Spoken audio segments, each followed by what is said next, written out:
दोस्तों 3-4 दिन पहले ना आईसीयू का एक वेटिंग रूम होता है।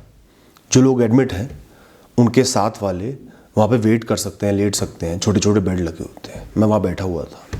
बिल्कुल मेरे सामने वाले बेड पर एक लेडी बैठी हुई थी, शांति से अकेले बैठी हुई थी, फ़ोन पे भजन सुन रही थी। मेरा भाई थोड़ा परेशान था, चिंता में था, साथ ही बैठा हुआ था। उसने उन लेडी को बोला कि आप ये भजन कम कर लो, इसका वॉल्यूम कम कर लो, मैं थोड़ा परेशान हो रहा हूँ। वो बेचारी एकदम से सकपका गई और उन्होंने भजन बंद कर दिया। मुझे बहुत बुरा लगा।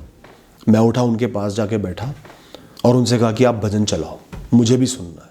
थोड़ी सकारात्मक पावन आवाज़ मेरे अंदर भी तो जाए आपके सहारे से, आपकी वजह से। वो खुश हो गई और भजन चालू कर दिया। और सामने बैठा मेरा भाई मुझे गुस्से से देखने लगा। फिर मैंने उनसे बातचीत शुरू करी। उस समय तो उनके पति एडमिट थे वहाँ पर उनसे ज़्यादा बीमार वो थी।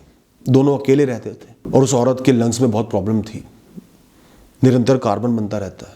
वो खुद 20 दिन हॉस्पिटल के आईसीयू में रहकर आई थी, पर क्या करें, मजबूरी ऐसी है, पति भी बीमार पड़ गए। उन्होंने मुझे बताया कि वो बिस्तर से उठ भी नहीं पाती, घर का कोई काम नहीं कर पाती, सिर्फ बाथरूम तक चली जाए तो चली जाए। और आज अगर इमरजेंसी नहीं होती या कोई करने वाला होता तो वो यहाँ तक आती भी नहीं। उनसे बातें करके मुझे एहसास हुआ कि वो जीवन में बहुत परेशान है, बहुत दुखी है। ज़्यादा उम्र भी नहीं थी उनकी, 60 वर्ष की आयु थी और शरीर इतना ढल चुका था और वो उसके लिए कुछ कर भी नहीं पा रही थी, बिल्कुल इनएक्टिव हो गई थी। मैंने उनसे पूछा कि आप थोड़ा बहुत तो चल लेती हो ना? तो उन्होंने कहा बाथरूम तक चल लेती हूँ या घर के छज्जे तक चले जाती हूँ, बरामदे तक चले जाती हूँ, इससे ज़्यादा नहीं चल पाती बेटा। मैं मुस्कुराया और बोला ये तो बहुत अच्छी बात है, इतना बहुत है आपके लिए। मैं बहुत से लोगों को जानता हूं जो इतना भी नहीं कर पाते, जो बिस्तर से उठ भी नहीं पाते। और सबसे बड़ी बात है, चाहे आज मुश्किल में, इमरजेंसी में आप अपने पति के लिए यहां आकर बैठी हो, पर सच तो यही है ना कि आप यहां तक आई हो और बैठी हो, ये तो आपकी इच्छा शक्ति दिखा रहा है, विल पावर दिखा रहा है, वरना नहीं आती आप, चाहे जो मर्जी हो जाता। फिर मैंने उन्हें समझाया कि कैसे एक एक कदम करके इंसान अपने जीवन को बहुत बेहतर बना सकता है, बहुत अच्छा बना सकता है, सिर्फ एक एक कदम करके। मैंने उनके लिए एक रूटीन तैयार कर दिया। घर के छज्जे में, बरामदे में दिन में कम से कम 6 बार जाना है। हर बार अलग काम के लिए जाना है। एक बार जाके सिर्फ 10 मिनट प्राणायाम करना और कुछ नहीं। एक बार जाके 10 मिनट सिर्फ भजन सुनने और प्रकृति को निहारना है और कुछ नहीं। एक बार जाके अपने किसी रिश्तेदार से बात कर लो, लेकिन बाहर जाके बात करो, बैठ कर नहीं। सुबह सुबह जब सूरज उगे तो जाओ, सूरज की रोशनी को लो, सनबेदिंग करो, उससे भी आपका बहुत फायदा है। और मैंने उन्हें समझाया कि टाइम फिक्स कर लो और 1 महीने तक निरंतर आपको ये करना ही करना है, चाहे तो अपने ईश्वर से वादा कर दो, नियम ले लो। फिर मैंने उन्हें समझाया कि आपकी इच्छा शक्ति तो बहुत प्रबल है, इतना तो आप कर ही लोगी, मुझे आप पर विश्वास है, क्योंकि आप यहां पर बैठी हो, पति के साथ इस मुसीबत में बीमार होने के बाद भी खड़ी हो।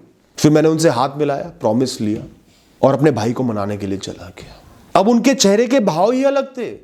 वो खुश प्रतीत हो रही थी, उनकी आंखों में उम्मीद नजर आ रही थी। और मैं लिख कर दे सकता हूं कि उन्होंने मेरी बात को माना, अपनाया, और उससे उनके जीवन में बहुत फर्क आएगा, बहुत अंतर आएगा। दोस्तों इस दुनिया का सबसे बड़ा सच ये है कि आज इस क्षण में अगर आप जीवित हो, कम से कम संसाधन हो, तो भी आप बहुत कुछ कर सकते हो। संसाधन कभी कम नहीं होते, वो बस होते हैं, उनका उपयोग किया जा सकता है, सदुपयोग किया जा सकता है और आगे बढ़ा जा सकता है। एक छोटे से छोटे संसाधन से भी, ऊर्जा से भी इंसान सब कुछ कर सकता है, बहुत कुछ कर सकता है। दोस्तों अगर ईश्वर ने उनको 10 कदम चलने की शक्ति भी दी है, बाकी रखी है, तो उसके सहारे भी वो अपना पूरा जीवन पलट सकती है। Hopelessness is a delusion. ना उम्मीदी सिर्फ एक कमजोर ख्याल है, वो सच नहीं है। जीवन में उम्मीद को, आशा को खो देना ऐसा है कि अभी आपकी गाड़ी चल रही है, थोड़ा पेट्रोल बाकी है, कम है पर बाकी है, तो भी गाड़ी को तुरंत रोक दिया, नहीं पेट्रोल कम है, अब ये नहीं चलेगी।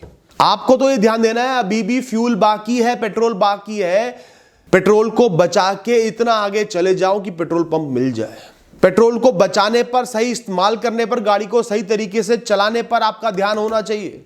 गाड़ी अभी भी चल रही है, अभी फिलहाल चलती रहेगी, अभी तो पेट्रोल भरा ही हुआ है, कुछ तो है ही। सिर्फ एक छोटा सा ख्याल चाहिए, एक छोटा सा बीज चाहिए दिमाग में, ना उम्मीदी से उम्मीद की तरफ जाने के लिए, निराशा से आशा की तरफ जाने के लिए, बर्बादी से आबाद होने के लिए, जीवन पलटने के लिए। इसमें कोई कॉम्प्लेक्स कैलकुलेशंस नहीं है, कोई साइंस नहीं है। जो लोग बिस्तर के सवार भी हो चुके हैं, बिस्तर से नहीं उठ सकते, वो भी लेटे लेटे बहुत सी एक्सरसाइज कर सकते हैं, कुछ पढ़ सकते हैं, कुछ कर सकते हैं, सोच सकते हैं, दिमाग लगा सकते हैं, दिमाग का काम कर सकते हैं, और कर रहे हैं बहुत से लोग। वो हमारी इंस्पिरेशन है। आपके आसपास कोई ऐसा इंसान हो तो वो इंस्पिरेशन है, उससे सीखो जीना, उसकी तारीफ करो। कई लोग ऐसे होते हैं बिस्तर के सवार होने के बाद भी बिस्तर पर पड़े पड़े ही धीरे धीरे एक्सरसाइज करी, योग अभ्यास किए, प्राणायाम किया, धीरे धीरे बिल्कुल सही हो गया, चमत्कार करके दिखा दिया, क्योंकि उम्मीद नहीं खोई।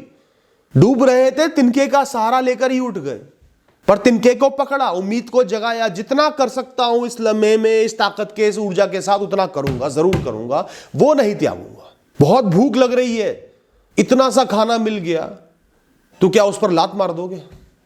आधा खा के छोड़ दोगे? कम है तो एक एक दाना खा जाओगे। तो फिर जीवन से इतनी नाउम्मीदी क्यों?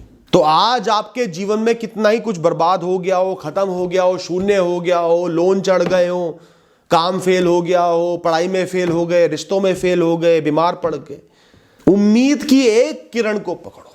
अंधेरे कमरे में एक झिर्री होगी छोटी सी, जहां से रोशनी आ रही होगी, उसको पकड़ो। जो भी मौका है कुछ भी कर्म करने का, कुछ भी बेहतरी करने का, शून्य से हल्का सा भी ऊपर आने का, पकड़ लो उसको और पकड़ के खोदते चले जाओ, कर्म करते चले जाओ, निरंतर करते चले जाओ, धीरे धीरे बढ़ाते चले जाओ। रोना नहीं है क्या खो गया, क्या नहीं मिला, क्या हो गया। धो देना है जीवन को, एक एक कदम करके धुन सवार कर लो अपने जीवन पर, जीने की, आगे बढ़ने की, कुछ करने की।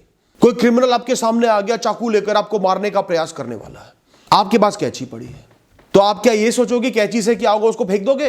कैंची ही आगे ले आओगे लड़ने के लिए, तलवार की तरह।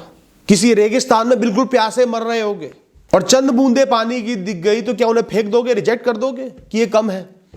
नहीं हो पाएगा। जीवन की आखिरी बूंद भी आपके शरीर में बाकी हो तब तक प्रयास करना मत छोड़ो, तब तक उम्मीद का दामन मत त्यागो, पकड़ लो उसको और आगे बढ़ते चले जाओ दोस्तों। Thank you and all the best.